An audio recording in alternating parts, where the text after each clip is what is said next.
If not, I'm putting the PowerPoint and the video online. But you should be taking notes.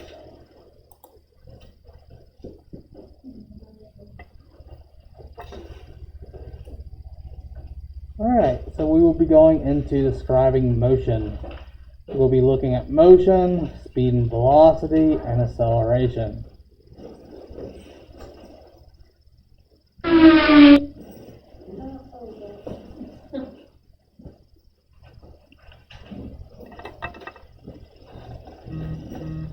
Newton's first law of motion. An object at rest will remain at rest. An object in motion will continue moving at a constant velocity unless acted upon by a net force. Also, sometimes referred to as an unbalanced force.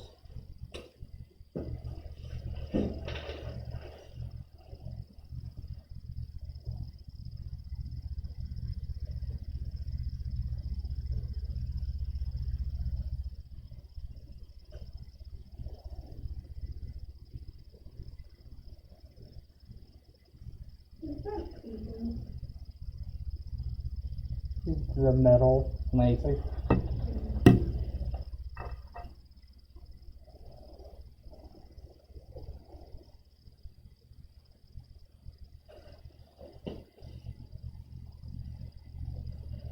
An object at rest will remain at rest. An object in motion will continue moving at a constant velocity unless acted upon by net force.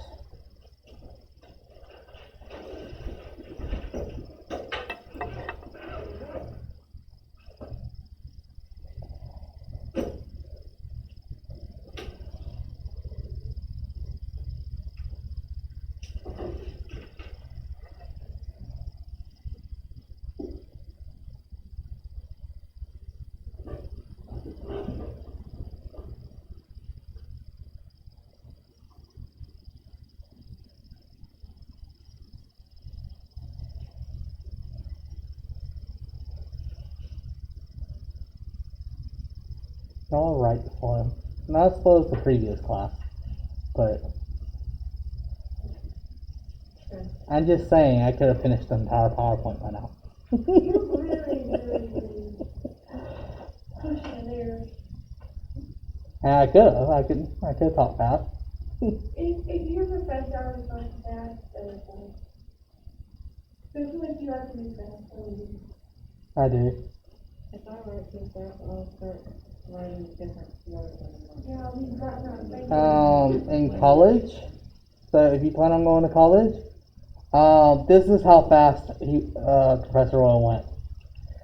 So, an object at rest will remain at rest, and Go back. an object in motion will continue moving at a constant velocity unless acted upon by net force. Blah, blah, blah, blah, blah, blah, done. That's how much time you had to write all that. I would have been so mad. Stop! Oh, come on!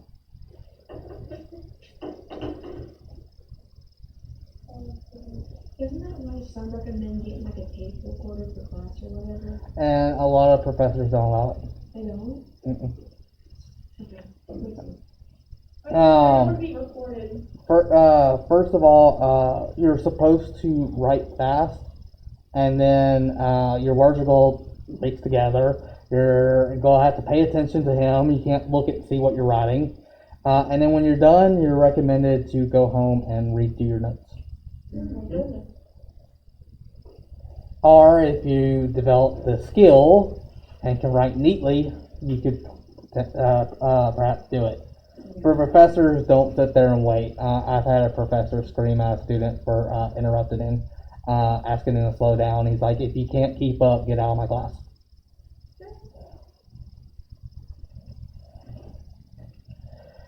So, problem. Is your desk moving? You don't have to write that problem. You don't have to write the problem down. But is your desk moving? I mean, technically. So is the Earth not spinning? Isn't the desk going around the Earth? Yep. Isn't the desk and the earth going around the sun? Isn't the desk, earth, and sun going around the galaxy in a giant big circle? Isn't the galaxy and everything in it moving throughout the universe? Your desk is moving Just so fast. very, very, very fast. We need a reference point though. There is no reference point in the entire universe. You can argue the CMB, but that's getting technical. But we need some reference point and define it. A reference point is a non-moving point from which a motion is measured. We define something as non-moving or stationary, and we measure motion relative to it. So all of you that said the desk was not moving, you measured it relative to the surface of Earth.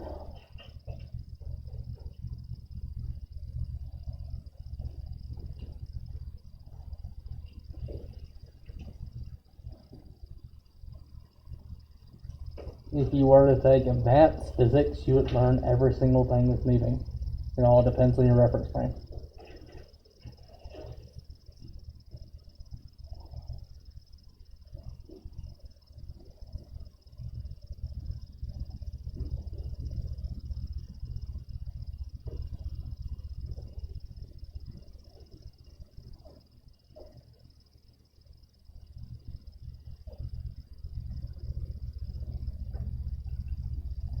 So, motion is the change in position in relation to a reference point. So we define motion as your change in position in relation to some reference point. In order for us to characterize motion, we need to identify a reference point and describe how that object is moving in relation to it. So here's an animation. There's a guy running past a tree. Our tree is our reference point. Our motion is toward the right.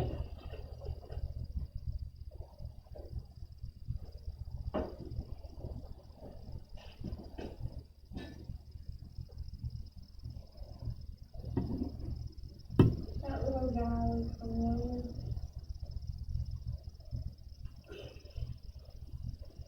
So here's the problem, you don't have to write this down. But you are a passenger in a car stopped at a stop sign. Out of the corner of your eye, you notice the tree on the side of the road begins moving towards you. What's the problem?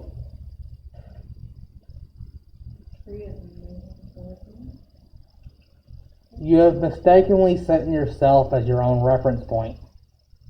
So when you're in a car, it looks as if you're staying still and everything else is moving beside you.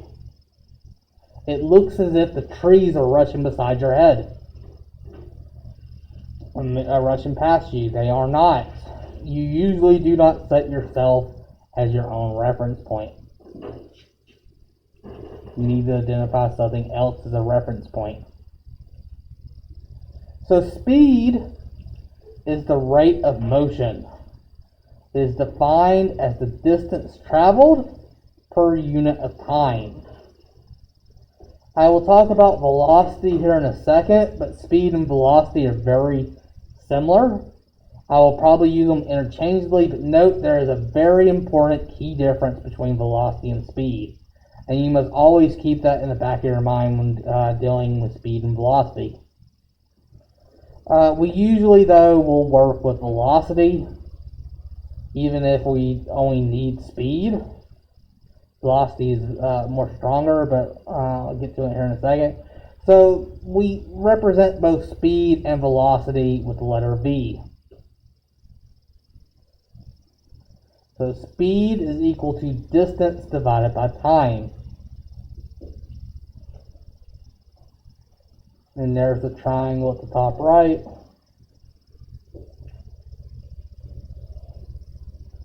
I don't know, you always do that backwards.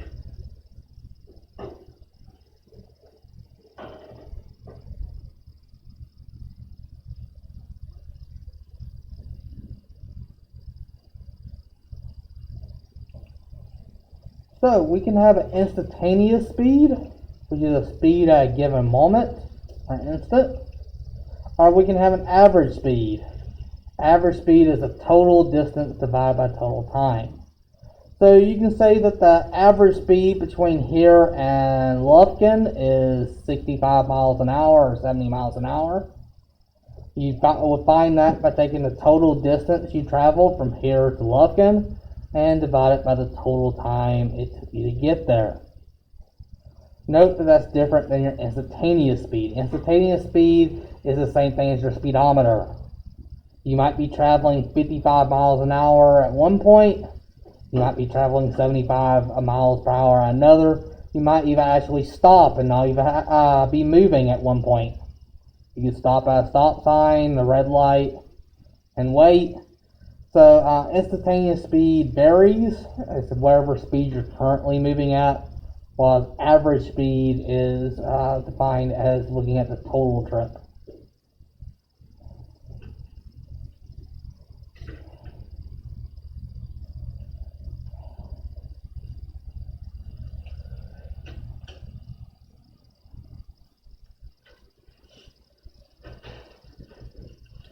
Problem. A storm is 10 kilometers away and is moving at a speed of 60 kilometers per hour. Should you be worried? So it's 10 kilometers away and is moving at 60 Yes. kilometers per hour. Wait, yes? No. You say no? You say yes? I told you it was anywhere near me. I'm with about. Are you moving away from the storm? That is the problem. It depends on the storm's direction. If it's moving away from you, no problem. If it's moving towards you, it would reach you in 10 minutes. Direction is very important. And that is the distinction between speed and velocity. Velocity is speed in a given direction. Velocity includes a direction. I often will refer to speed and velocity as the same thing. I will often say it's your speed when I mean velocity, or I'll be referring to velocity as a speed. But do note that whenever you see that I write down velocity, it includes a hidden direction, even if I don't provide that direction. The very key distinction is this. If you're going 55 miles an hour in a circle, your speed is constant. You are constantly moving at 55 miles an hour. It doesn't change. But your velocity does. Your velocity is changing as you're changing direction. You're putting in new directions. So you're undergoing a constant change in velocity. Your velocity is constantly changing because the direction is changing. Your speed is constant, but your velocity is changing. Does that make sense? It's very important that you understand the difference, because throughout the rest of the 6 weeks in the year, I'll be saying this is the velocity. Your velocity is changing. Another thing is if you're going like 60 miles an hour and you make a left-hand turn, you change your direction. You turn toward the left. That means you had to have at one point changed your velocity. Acceleration is the rate of change of velocity. How much is your speed or velocity changing? So acceleration is a change in speed or it's a change in direction. Note that the definition, the rate of change in velocity, includes direction, because velocity includes direction. So rate of change, so change in velocity would be its final velocity minus its initial velocity. So acceleration is final velocity minus initial velocity all over time.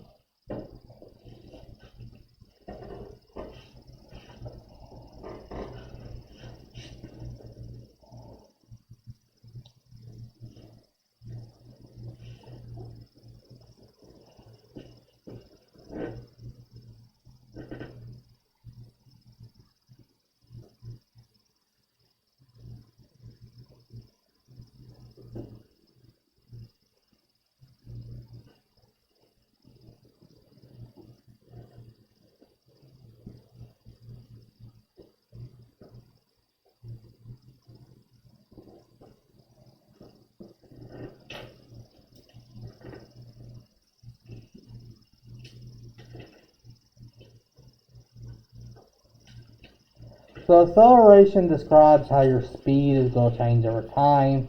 You also have to keep in mind that also talks about your direction too. You can feel acceleration. We'll learn later that it's related to force. Whenever you slam on your brakes, do you feel yourself being pushed forward? Yes, sir. That you're feeling acceleration. Also, if you make a really hard left-hand turn, do you feel yourself hitting the side, moving over? So even though the speed doesn't change when you make a left-hand turn, you can feel yourself accelerating. Isn't that explained in G-forces? Yes. Well, G-force is just, we're all undergoing one G-force right now.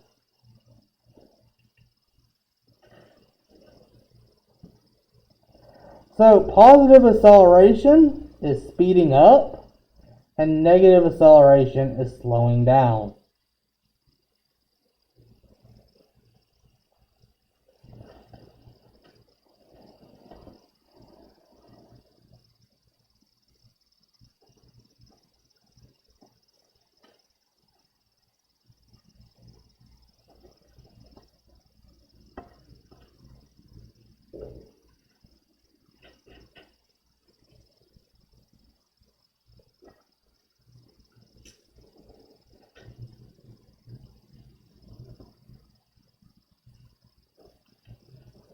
So let's do some example problems.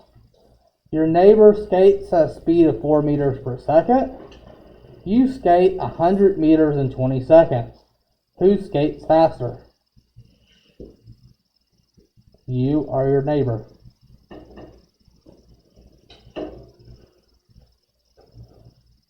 Let's calculate your speed. I suggest, and I actually require it on the first few homeworks, write your givens and show your work. So what are you given? You're given so you skate 100 meters in 20 seconds. 100 meters is your distance. 20 seconds is your time. And we're looking for your speed or velocity. So using the triangle, we're trying to find speed or velocity. So it's distance divided by time. Can we record? What do you say? Not today. So that's 100 meters divided by 20 seconds. That's 5 meters per second. You skate faster. 5 meters per second is faster than 4 meters per second. A roller coaster starts down a hill at 10 meters per second. 3 seconds later, its speed is 32 meters per second. What is the roller coaster's acceleration? Again, let's begin with writing down what we know. A roller coaster starts down a hill at 10 meters per second. 10 meters per second is its velocity or speed. So initial velocity is equal to 10 meters per second. 3 seconds later, 3 seconds is a unit of time. So our time is 3 seconds. Its speed is 32 meters per second. Let's go refer to its final velocity. And it's asking for its acceleration. We're looking for acceleration. From this, we can use a triangle to solve for acceleration. It is simply Vf minus Vi divided by t. So we plug in 32 meters per second minus 10 meters per second divided by 3 seconds. That becomes 22 meters per second divided by 3. And it's 7.3 meters per second squared.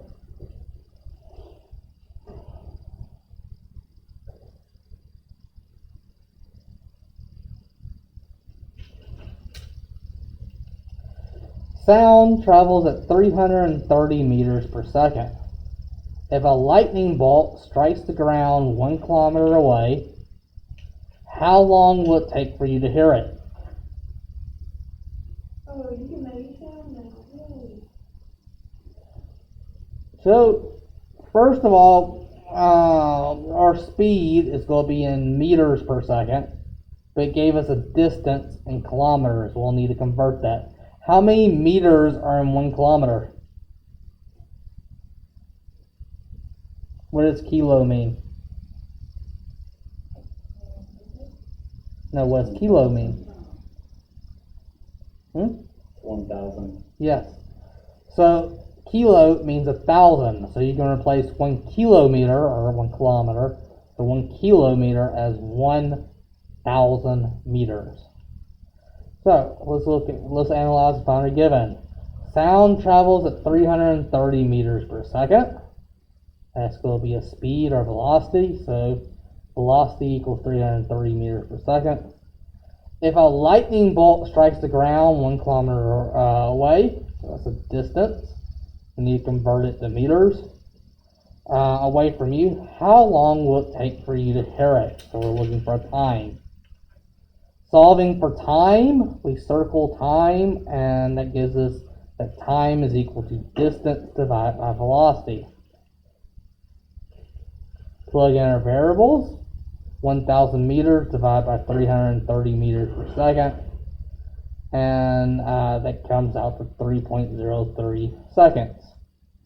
So if it takes 3 seconds for you to hear a lightning strike, then you know that it's 1 kilometer away. We're going to measure light too. Yeah, we'll analyze and do waves. Oh, what is it? Okay. Like gamma rays and stuff like that. How long will it take a car traveling at 30 meters per second to come to a stop if its acceleration is negative 3 meters per second squared? So again, we're going to analyze this. We're trying to identify variables. So how long will it take a car traveling at 30 meters per second? So that would be initial velocity.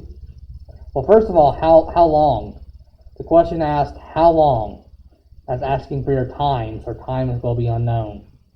And then traveling at 30 meters per second is our initial velocity. To come to a stop. So stop means that your final speed is going to be 0 meters per second. And it says if its acceleration is negative 3 meters per second squared. So we're solving for time, so circle it. Time is going to be equal to Vf minus Vi divided by A. Plug in our numbers. 0 minus 30 divided by negative 3. That's negative 30 divided by negative 3. Canceling out meters. These was just seconds. And we get 10 seconds. I have a question. Yes. Like, whenever it tells us, like, whatever that is, like, it says, like, whenever it tells us something like that, can you, like, imagine it, though? What do you mean? Okay. Well, I'm not going to give you super nice numbers. Super what? I'm not going to give you super nice numbers. I mean, you could have sat there and gone like 30, well, 3. Ah, it took 10 seconds. I'm going to probably do something like 33.4. You're moving at negative 2.7. Solve it exactly. Or put at least 5 digits. I mean, how many calculators did that take to do that? Because that sounds really hard. Oh, by the way, I forgot to tell y'all. Memorize this number I can't find it. or write it down. Oh, is that for Yeah. your So, Kaylee, your Chromebook will be 7, your calculator 27. Oh, yeah, I got it all 7. Wait, what did you say was the first one you had? 7 and 27. So, So, do not remove Chromebooks or calculators out of the classroom. But if you need to grab one to use during class, that will be the one you get. Wait, you said a calculator was 27? Yes. Okay. Dylan, Chromebook 8, calculator 28. Lacey, 9 for the Chromebook and 29 for the calculator. Destiny, Chromebook 10, calculator 30. Well, that's kind of... Hunter, 12 and 12. He got the easiest. No. on my. Well, this is the only class where I couldn't pair them up. I got 30 calculators. The first 10 are reserved for physics and chemistry, and I only got 20 Chromebooks. Wait, you only got what? I only got 20 Chromebooks. We don't have like 20. Okay. Wait, you talking about But I have to disinfect them after lunch. So I got like 20 students that could potentially use them, and I got y'all spread out. So no student uses the same calculator or Chromebook before I can disinfect it, and then after it's disinfected, no one will use the same one more than once. Why don't you have that class thing? Currently, I don't have enough wipes to be wasting. Oh, so if I bring you some disinfectant wipes, you know, like the little one that's down here that you in class, one of your favorites, because I know Destiny is number one, at least one number two. She's really smart. Tell Destiny. So, let's talk about units.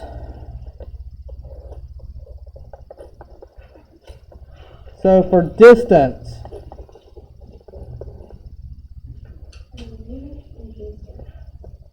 we'll primarily be using meters, represented with M. We might also use feet, inches, miles, yards, kilometers. These are all units of distance. So if I say something is 10 feet, that's referring to its distance. Velocity, or speed,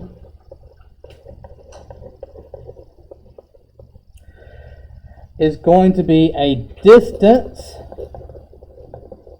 divided by a time, like meters divided by seconds. This could also be centimeters divided by a year. A year is a time. It could also be miles per hour. It could be kilometers per hour. Or it could be inches per minute. These are all examples of velocity or speed units. The smallest measure of time that we'll be going through seconds. No, Like, are we gonna use like femtoseconds and stuff like that? Can we not? Can I know these? probably not. Good, talk. Acceleration.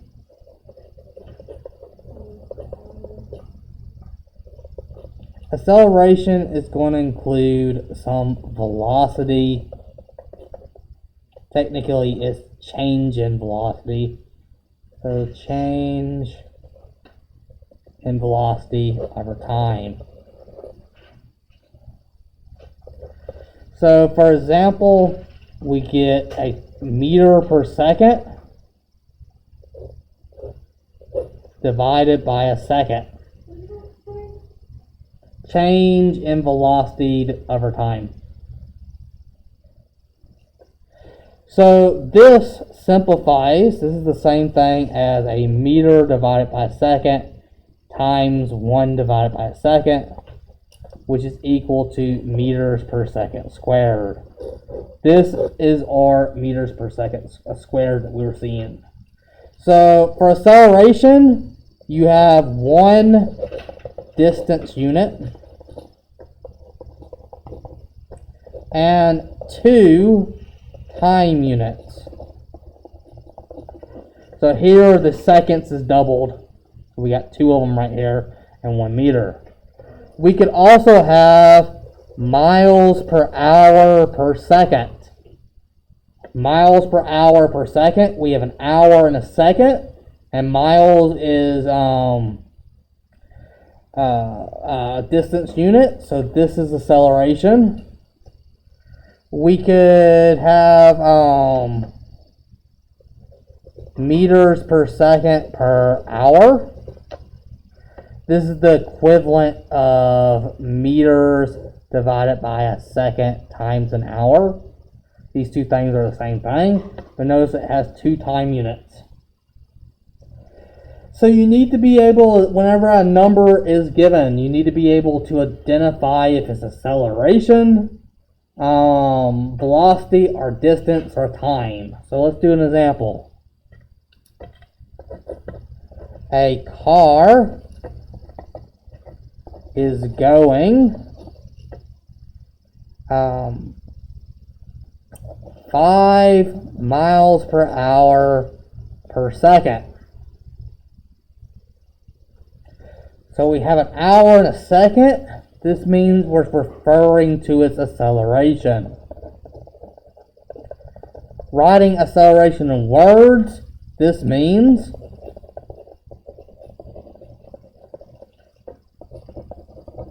the car is gaining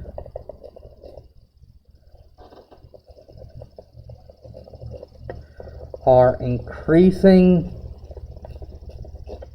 its speed by 5 miles per hour every second.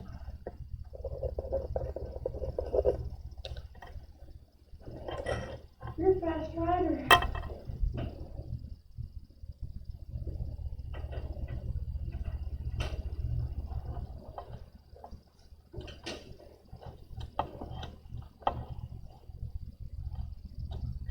So it's important to be able, because if you saw the problem solving technique is look at all the numbers in the problem and figure out what variables they go to. So when you read a problem, you identify the numbers and variables, and then you plug it into the equation. Any questions? Everyone good? All right, that's it for today.